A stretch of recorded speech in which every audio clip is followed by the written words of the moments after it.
शाह के लिए हम सब मिलकर भारत का निर्माण करने के लिए जो आत्मनिर्भर है, उत्कृष्ट है और विश्वगुरु है।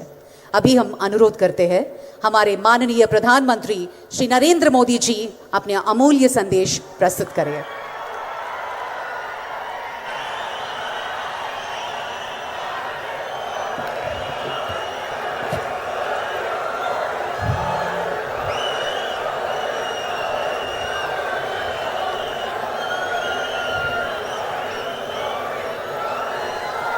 సోదరా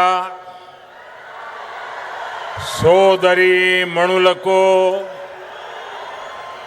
नमस्कार। आंध्र प्रदेश के गवर्नर एस अब्दुल नजीर जी, यहां के लोकप्रिय और कर्मठ मुख्यमंत्री श्री चंद्रबाबू नायडू जी, केंद्रीय मंत्री के राममोहन नायडू जी,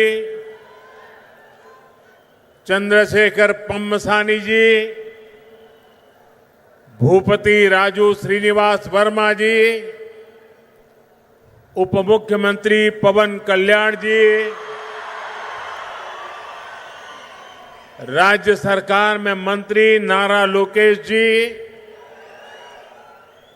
अन्य सभी मंत्रीगण, BJP state president PVN Madhav ji, सभी सांसद, विधायकगण और विशाल संख्या में हमें आशीर्वाद देने के लिए आए हुए बहनों और भाइयों,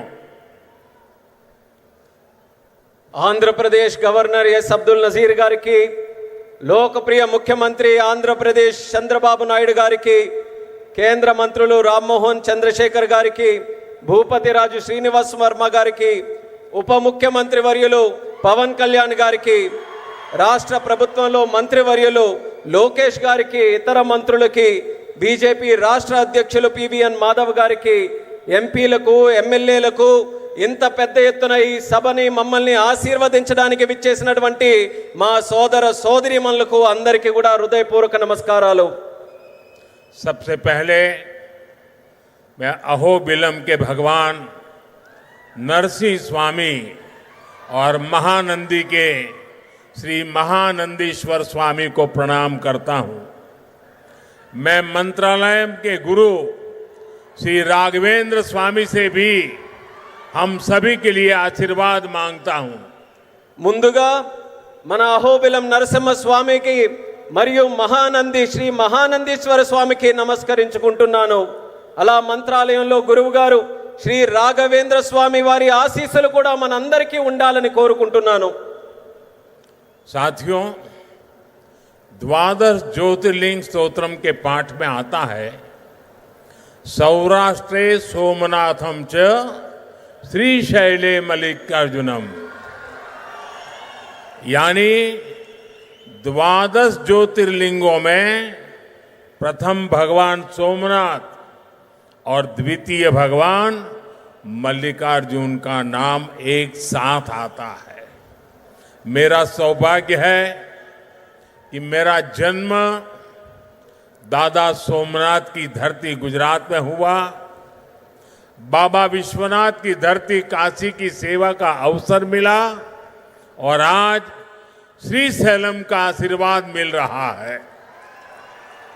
మిత్రులారా, ద్వాదశ జ్యోతిర్లింగ స్తోత్రంలో ఇలా చెప్పబడింది, సౌరాష్ట్రే సోమనాథం చ శ్రీశైలే మల్లికార్జునం, అంటే 12 జ్యోతిర్లింగాలలో మొట్టమొదటి సోమనాథుడైతే రెండవది మన మల్లికార్జునుడు।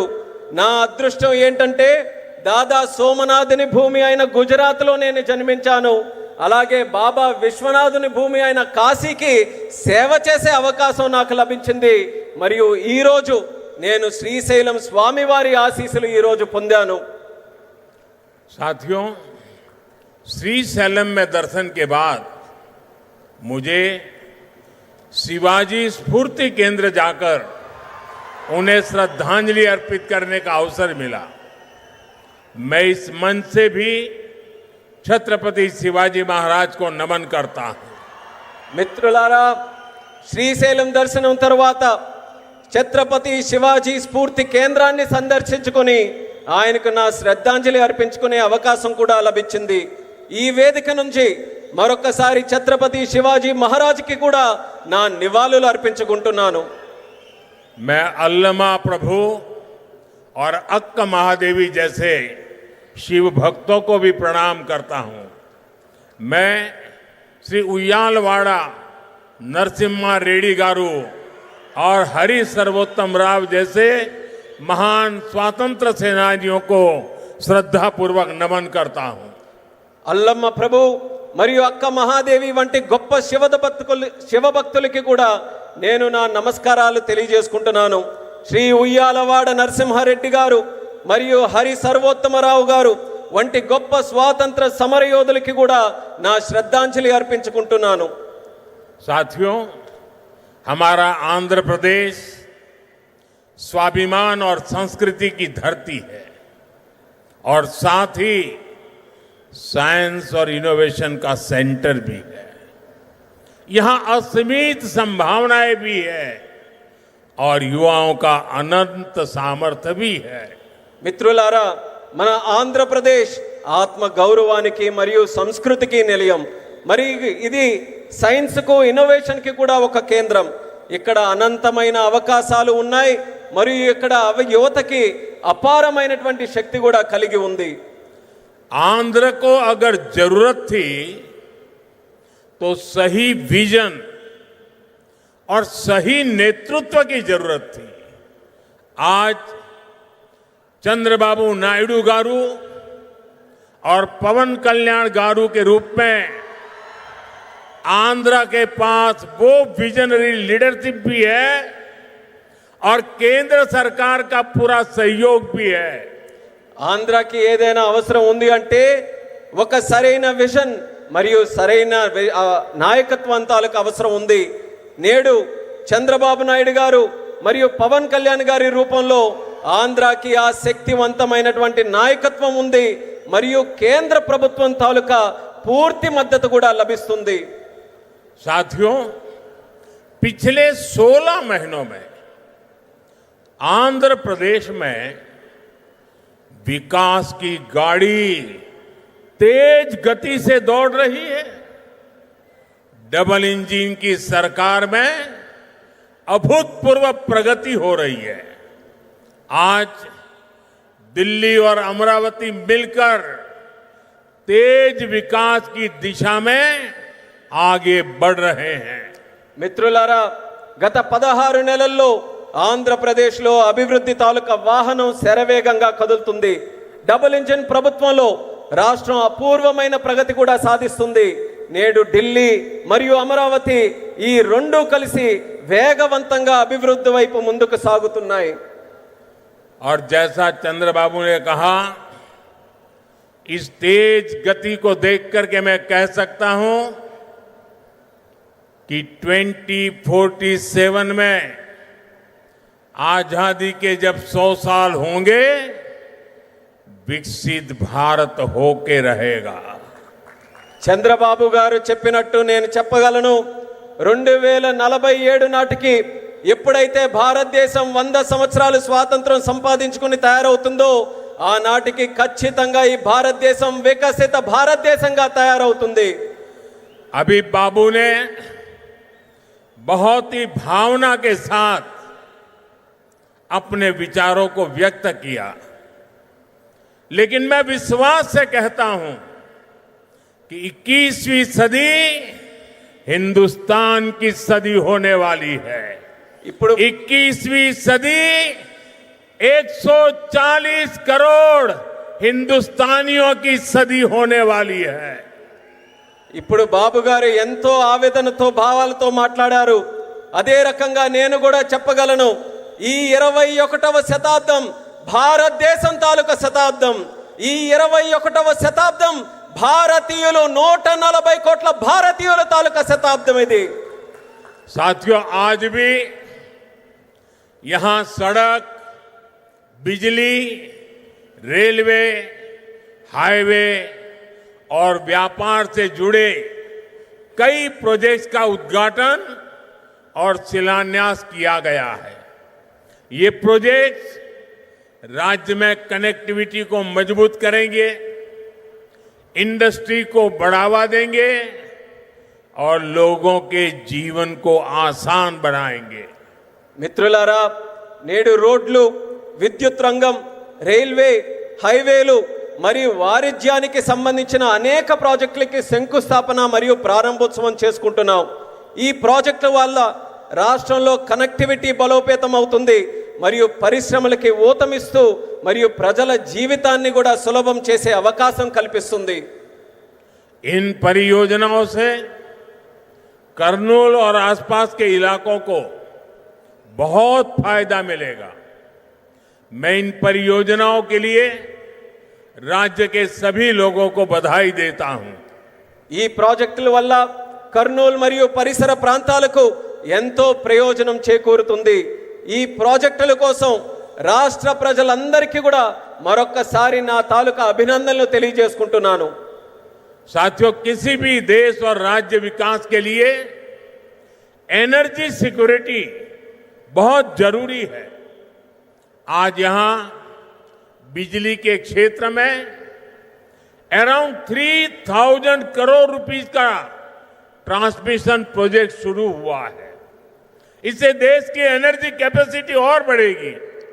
మిత్రులారా, ఏ దేశమైనా రాష్ట్రమైనా అభివృద్ధి చెందాలనంటే ఇంధన భద్రత చాలా కీలకం.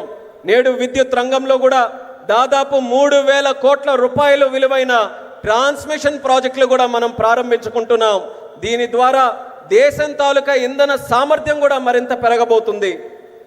साथियों, तेज विकास के बीच हमें पुरानी स्थितियों को भी भूलना नहीं है। 11 साल पहले जब केंद्र में कांग्रेस सरकार थी, तब प्रति व्यक्ति इलेक्ट्रिसिटी की खपत औसतन 1000 यूनिट से भी कम थी। तब देश को ब्लैकआउट जैसी चुनौतियों का भी सामना करना पड़ता था। हमारे गांवों में बिजली का खंभा भी नहीं लगा था। మిత్రులారా, వేగవంతమైన అభివృద్ధి మధ్య మనం గతాన్ని మాత్రం మర్చిపోకూడదు. 11 సంవత్సరాల క్రితం కేంద్రంలో కాంగ్రెస్ ప్రభుత్వం అధికారంలో ఉన్నప్పుడు సగటు తలసరి విద్యుత్ వినియోగం 1000 యూనిట్ల కంటే చాలా తక్కువగా ఉండేది. అప్పుడు దేశం కూడా అనేక విద్యుత్ కోతలు వంటి సవాళ్లు కూడా ఎదుర్కొంది. వేలాది గ్రామాలలో కనీసం విద్యుత్ స్తంభాలు కూడా ఏర్పాటు చేయలేనటువంటి దుస్థితి ఉండేది.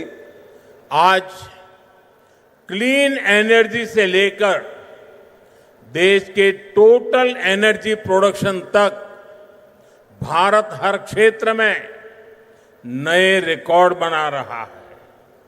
आज देश के हर गांव तक बिजली पहुंच चुकी है।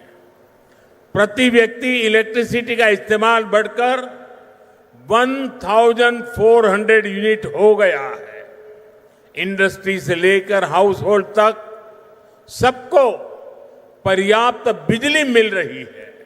నేడు భారతదేశంలో క్లీన్ ఎనర్జీ నుంచి టోటల్ ఎనర్జీ ప్రొడక్షన్ వరకు ప్రతి రంగంలో కూడా మన దేశం కొత్త రికార్డుల్ని సమకూర్చుకుంటుంది. నేడు దేశంలోని ప్రతి గ్రామం కూడా మనం చూసుకుంటే విద్యుతీకరణ జరిగింది. తలసరి విద్యుత్ వినియోగం ఇప్పుడు 1400 యూనిట్లకి పెరిగింది. పరిశ్రమ నుండి గృహాల వరకు ప్రతి ఒక్కరికి కూడా తగినంత విద్యుత్ ఈ రోజు చక్కగా లభిస్తుంది. साथियों, देश की इस एनर्जी रिवॉल्यूशन का एक बड़ा केंद्र हमारा आंध्र प्रदेश है। चंद्रबाबू के नेतृत्व में आज यहां श्रीकाकुलम से अनुगुल तक नेचुरल गैस पाइपलाइन प्रोजेक्ट शुरू हुआ है। ये पाइपलाइन लगभग 15 लाख घरों को गैस सप्लाई देगी। మిత్రులారా, దేశంలో ఈ ఇంధన విప్లవానికి మన రాష్ట్రం ఆంధ్రప్రదేశ్ ఒక ప్రధాన కేంద్రంగా ఉంది. మన ముఖ్యమంత్రి వర్యులు చంద్రబాబు నాయుడు గారి నేతృత్వంలో ఈ రోజు శ్రీకాకుళం నుంచి అంగుల్ వరకు సహజ వాయువు పైప్లైన్ ప్రాజెక్ట్